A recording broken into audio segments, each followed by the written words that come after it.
I love sharing with people like what we like to do. I would cook this thing, it was rice and sugar, and I'd cook it for breakfast, and I loved it, and everyone just said, ew, what is that? I was saying, oh, it's something my grandma always used to make, and they would have it and they loved it too. Food.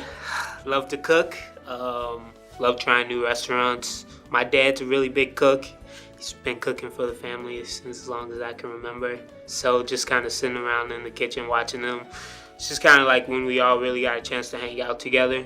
It's a stereotype that maybe blacks have like diabetes or they don't eat well, they eat a lot of sweets. I definitely try and lead a healthy lifestyle, and but I do recognize that it is a stereotype. You see it there, but you see it in other cultures too. It's not just blacks. The food in our culture does not support a healthy living lifestyle.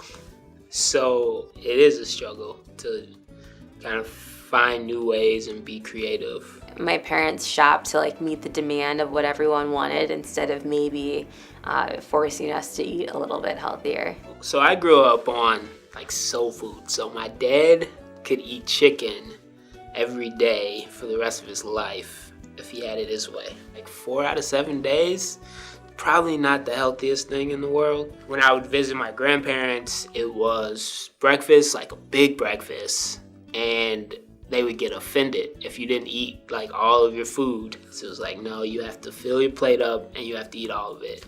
And that is just not good. And obviously soul food is like a lot of salt, a lot of sugar, lots of desserts, sugary drinks like Kool-Aid, powdered, just add water.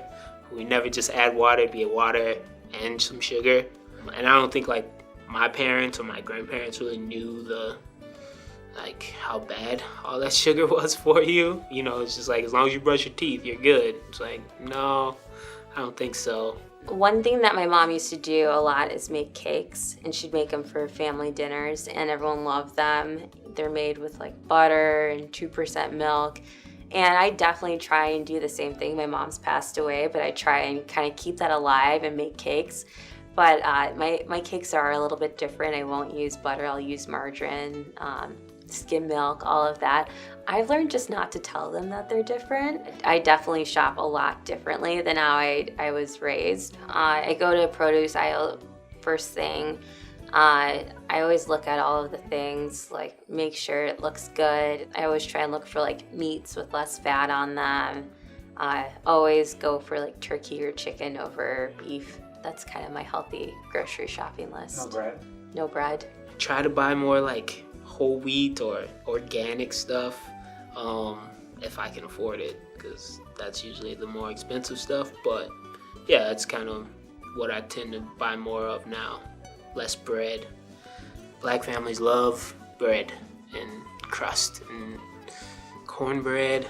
So now I'm just like, I gotta lay off the bread, so less bread.